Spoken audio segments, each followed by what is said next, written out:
सभी किसान भाइयों को मेरा नमस्कार। मैं हूं शशांक और आप सभी का स्वागत है भूमि आईपीएम में।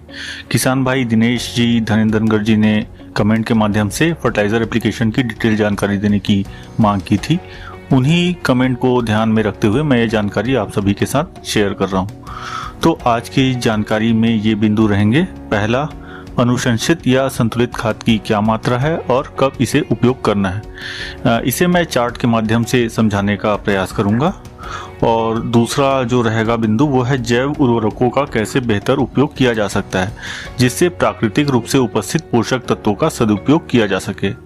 जैव उर्वरक वे सूक्ष्मजीव हैं जो प्राकृतिक रूप से उपस्थित पोषक तत्वों को मिट्टी के माध्यम से पौधों को उपलब्ध कराते हैं। इसे उपयोग कैसे करना है मैं आगे बताऊंगा और इसका उपयोग आपको जरूर से करना है। वीडियो शुरू करने से पहले मैं सभी किसान भाइयों से कहना चाहूँगा कि अगर आपने मृदा परीक्षण नहीं करवाया है तो ज़रूर करवाएं। मिट्टी परीक्षण करवाने से आपको पता चल जाता है कि वर्तमान में भूमि में कौन से पोषक तत्व किस मात्रा में उपस्थित हैं और फसल विशेष के लिए कौन से पोषक तत्व का उपयोग किस मात्रा में करना है। जैसे आप अभी देख रहे हैं ये मृदा परीक्षण परिणाम रिपोर्ट, इसे हमने ही विभाग की तरफ से पहले वितरित किया था जिसे आप लोगों को जानकारी देने हेतु मैं लाया हूं। इसमें हमें पता चल जाता है कि इस पर्टिकुलर मिट्टी में अपेक्षित उत्पादन लेने के लिए किस खाद का किस मात्रा में उपयोग करना है। तो सॉइल टेस्ट जरूर करवाइए, इससे आप अपनी मृदा के बारे में जानकारी प्राप्त कर सकते हैं। तो अब वीडियो में आगे बढ़ते हैं। पहला, अनुशंसित या संतुलित खाद की क्या मात्रा है और कब इसे उपयोग करना है। शुरुआत करता हूं बोनी या रोपा के 1 महीना पहले से। इस समय आपको सन या ढेंचा के जो बीज हैं उसको 25 किलो प्रति हेक्टेयर के हिसाब से रोपाई के 1 महीना पहले अपने खेत में बो देना है। और रोपाई के पहले खेत की तैयारी करते समय इसे रोटावेटर या अन्य किसी माध्यम से पूरे खेत में अच्छे से मिला देना है, जिसे हम बोलते हैं मता देना बोलते हैं एक हिसाब से, वो आप लोग को कर लेना है। ऐसा करने पर आपको भरपूर मात्रा में नाइट्रोजन आपकी फसल के लिए प्राप्त हो जाएगी। और दूसरा जो करना है हमें काम, 10 से 12 टन अच्छी सड़ी हुई गोबर की खाद का उपयोग आपको खेत की तैयारी के समय करना है। साथ ही अगर आप वर्मी कंपोस्ट या नाडेप खाद का भी उपयोग कर सकें तो और भी बेहतर हो जाएगा।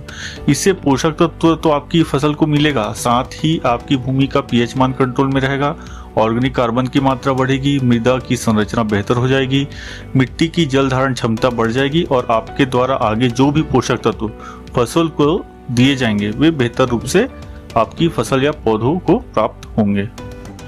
किसान भाइयों, जानकारी अच्छी लग रही हो तो चैनल सब्सक्राइब करें ताकि मुझे भी एक हौसला मिले। अब आ जाते हैं रोपाई या बोनी के समय उपयोग होने वाले रासायनिक खाद में। तो इसके लिए मैं आपको चार्ट के माध्यम से समझाने का प्रयास करूंगा, जिसे मैंने धान की फसल को उसके पकने की अवधि के अनुसार, जैसे शीघ्र पकने वाली अर्ली ड्यूरेशन वेराइटी है, मिड ड्यूरेशन वाली है वेराइटी, मध्यम अवधि में पकने वाली, और लेट ड्यूरेशन वेराइटी जो देर से तैयार होती है। तो इसके अनुसार मैंने किस्म डिवाइड किया है और खाद में उसमें शामिल कंटेंट के अनुसार अलग अलग विभाजित किया है। जैसे सुपर फॉस्फेट में 16% फॉस्फोरस प्लस सल्फर भी होता है, वैसे ही डीएपी में 40% फॉस्फोरस प्लस 18% नाइट्रोजन होता है। तो अगर जैसे हम डीएपी यूज़ करते हैं तो उस कंडीशन में यूरिया की मात्रा भी प्रभावित हो जाती है उपयोग करने के समय। तो इसमें ज़्यादातर कन्फ्यूज़न की स्थिति पैदा हो जाती है। इस कारण मैंने चार्ट में फर्टिलाइजर प्रोडक्ट को उनमें उपस्थित कंटेंट के अनुसार अलग अलग रूप में डिवाइड कर दिया है। तो पहले बात करते हैं धान की शीघ्र पकने वाली देसी किस्म। इसमें एनपीके के लिए हम यूरिया, सुपर फॉस्फेट और एमओपी, म्यूरेट ऑफ पोटाश, इसका उपयोग करेंगे। पहला है धान शीघ्र पकने वाली देसी किस्म जो अमूमन 100 दिन में तैयार हो जाती है। इसमें पहला जो फर्स्ट डोज देना है जो रासायनिक उर्वरकों का, वो देना है बीजू धान में निंदाई करके या रोपाई के 6 से 7 दिनों के बाद। रोपा पद्धति में फास्फोरस का बस हम उपयोग एक जो है रोपा के जस्ट पहले करते हैं, रोपाई के जस्ट पहले खेत की तैयारी के समय, इसको थोड़ा सा ध्यान दे देंगे। तो फर्स्ट जो हम रासायनिक खाद का उपयोग कर रहे हैं उस समय पौधे की उम्र होगी करीब करीब 20 दिन। इस समय हमको यूरिया का उपयोग करना है 43 से 53 किलोग्राम, सुपर फॉस्फेट का उपयोग करना है 188 किलोग्राम और म्यूरेट ऑफ पोटाश का उपयोग करना है 34 से 50 किलोग्राम। और साथ में इसके जिंक सल्फेट 25 किलोग्राम प्रति हेक्टेयर के हिसाब से उपयोग करना है। किसान भाइयों, यूरिया को हम हमेशा 3 भागों में डिवाइड करके ही यूज करते हैं। और अगर आपकी जो मिट्टी है खेत की, वो अगर बलुई मिट्टी है तो आपको हो सकता है मात्रा थोड़ा सा बढ़ाना पड़ जाए सब खाद की, क्योंकि जो बलुई मिट्टी रहती है उसमें लीचिंग के द्वारा या जल क्षरण के द्वारा ज़्यादातर लॉस हो जाता है हमारे पोषक तत्वों का, तो उस स्थिति में थोड़ा सा ध्यान देंगे। अब यूरिया के सेकेंड डोज का उपयोग हम करेंगे कंसावस्था में, जिस समय यूरिया की मात्रा रहेगी करीब करीब 22 से 28 किलोग्राम और पौधे की उम्र इस समय होगी करीब करीब 35 से 40 दिन। इस समय हमें सेकेंड डोज का उपयोग करना है यूरिया के रूप में। और थर्ड डोज जो हम उपयोग करेंगे वो है गभोट के प्रारंभ काल में या गभोट अवस्था में। पौधे की उम्र रहेगी करीब 50 से 60 दिन। इस समय हमें यूरिया का जो उपयोग करना है 22 से 28 किलोग्राम और चाहे तो 1-0-0-50 का पोटास का आप स्प्रे कर सकते हैं। सेकेंड जो है, अब इसमें हम पहले जो हम कॉम्बिनेशन देखे थे उसमें सुपर फॉस्फेट का यूज किए थे। अब जो हम कॉम्बिनेशन देख रहे हैं उसमें सुपर फॉस्फेट की जगह डीएपी का उपयोग कर रहे हैं। तो इस समय कैसा रहेगा खाद की मात्रा देखते हैं। धान शीघ्र पकने वाली देसी किस्म, फसल की अवस्था जिसमें हमको खाद या उर्वरक देना है बीजू धान में निंदाई करके या रुपाई के 6 से 7 दिनों बाद। पौधे की उम्र होगी करीब 20 दिन। इस समय हमको यूरिया देना है 18 से 29 किलोग्राम, म्यूरेट ऑफ पोटाश देना है 34 से 50 किलोग्राम और डीएपी देना है 66 किलोग्राम, जिसमें डीएपी का उपयोग हम रोपाई पद्धति में अगर यूज कर रहे हैं तो रोपा के जस्ट पहले खेत की तैयारी के समय दे देंगे। फिर सेकंड जो हम फर्टिलाइजर का डोज देते हैं वो कंसावस्था में। इस समय हमको यूरिया की मात्रा देनी रहती है, तो इस समय हम यूरिया देंगे 22 से 28 किलोग्राम। पौधे की उम्र होगी करीब करीब 35 से 40 दिन। थर्ड डोज जो हम देते हैं यूरिया का वो है गभोट अवस्था के प्रारंभ काल में। इस समय यूरिया हमको दे देना है 22 से 27 किलोग्राम और हो सके तो अगर आवश्यकता पड़े, ऐसा लगे कि जरूरत है, तो 0-0-50 का जो पोटास का आपको स्प्रे कर लेना है। अब बात करते हैं धान की मध्यम अवधि वाली किस्मों की, जो अमूमन 110 से 125 दिन में तैयार हो जाती है। तो पहला डोज जो हमको देना है बीजू धान में निंदाई करके या रुपाई के 6 से 7 दिनों बाद। पौधे की उम्र होगी करीब 20 से 25 दिन। इस समय हमको देना है यूरिया 55 से 65 किलोग्राम, सुपर फॉस्फेट 250 से 312 किलोग्राम और म्यूरेट ऑफ पोटाश दे देना है 25 से 33 किलोग्राम। फिर सेकेंड डोज जो हम देते हैं वो है कंसावस्था में। पौधे की उम्र होगी 45 से 55 दिन की। इस समय हमको यूरिया दे देना है 64 से 87 किलोग्राम। थर्ड डोज जो देना है हमको गभोट अवस्था में, गभोट के प्रारंभ काल में। पौधे की उम्र होगी 60 से 70 दिन। इस समय हमको यूरिया दे देना है 55 से 65 किलोग्राम और साथ में पोटाश देना है 25 से 33 किलोग्राम। इसमें हम आप गौर करेंगे, इसमें मैंने पोटाश को भी 2 भागों में बांट दिया है। पहला हम शुरू में दे रहे हैं निंदाई या रोपाई करके, सेकंड हम दे रहे हैं गभोट के प्रारंभ काल में।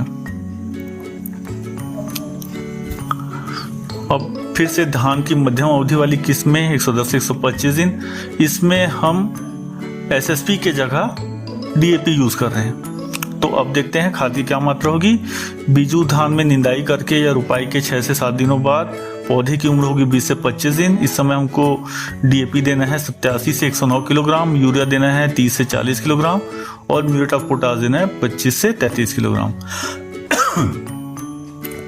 पौधे की उम्र होगी इसमें 20 से 25 दिन और साथ में इसमें जिंक सल्फेट 25 किलोग्राम प्रति हेक्टेयर के हिसाब से देना है। सेकेंड डोज जो हमको देना है वो है कंसावस्था में। पौधे की उम्र होगी 45 से 55 दिन की। इस समय हमको 60 से 70 किलोग्राम यूरिया प्रति हेक्टेयर की आवश्यकता होगी। थर्ड डोज जो हम दे रहे हैं उर्वरक की वो देना है गभोट के प्रारंभ काल में।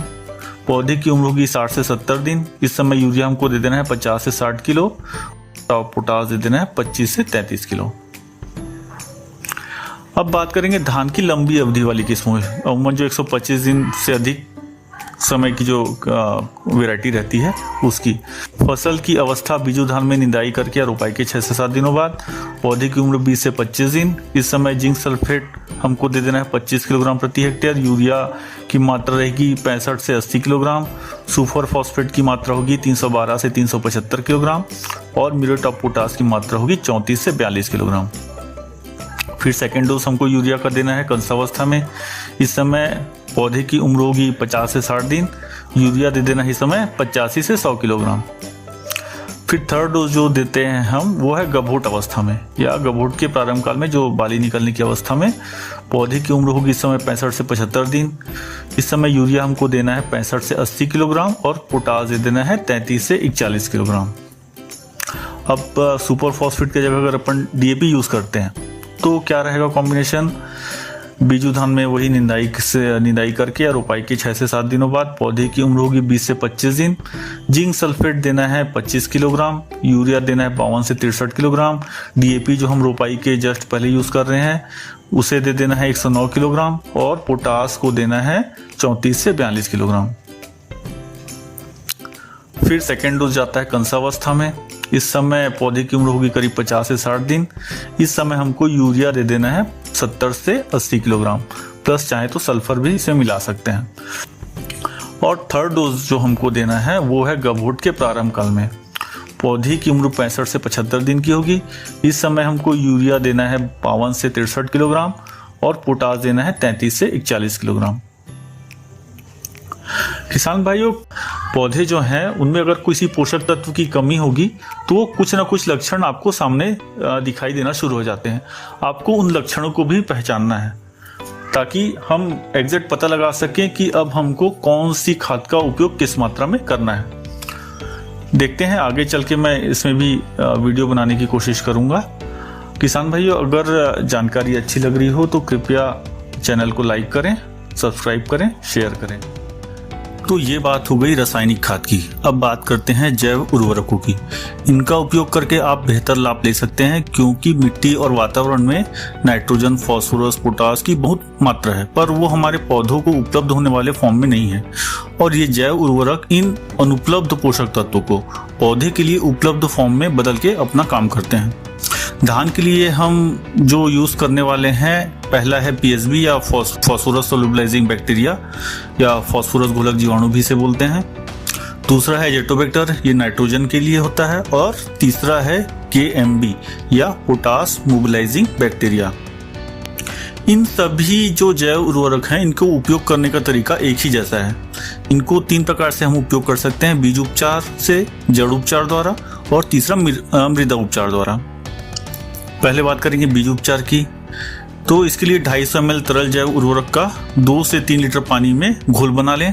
इस घोल को 50 से 60 किलोग्राम बीज के ढेर पर डालकर हाथों से मिला लें, जिससे बीजों पर जैव उर्वरक समान रूप से मिल जाए। इस उपचारित बीज को छाया में सुखाकर यथाशीघ्र बुआई कर लें। दूसरा होता है रूट ट्रीटमेंट या जड़ उपचार।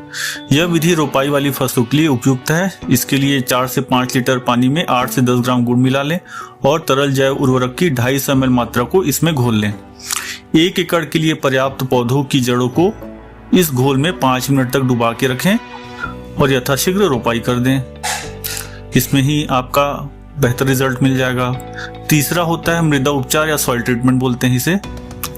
प्रति एकड़ उपचार हेतु 300 से 400 ml तरल जैव उर्वरक की आवश्यकता पड़ेगी। 300 से 400 ml तरल जैव उर्वरक को 50 से 100 किलोग्राम सूखी हुई गोबर खाद या मिट्टी या उपलब्ध न हो तो बालू, इसमें अच्छी तरीके से मिला लें। इस मिश्रण को 1 एकड़ क्षेत्रफल में समान रूप से बिखेर दें। इससे आपके जो जैव उर्वरक हैं वो पूरी तरीके से खेत में फैल जाएंगे। तो किसान भाइयों, आपने रासायनिक खाद का भी उपयोग कर लिया, साथ में जैव उर्वरकों का भी आपने उपयोग कर लिया। अगर इतना सब आप काम कर लेते हैं अपने खेत में तो निश्चित तौर से आपको फायदा मिलेगा।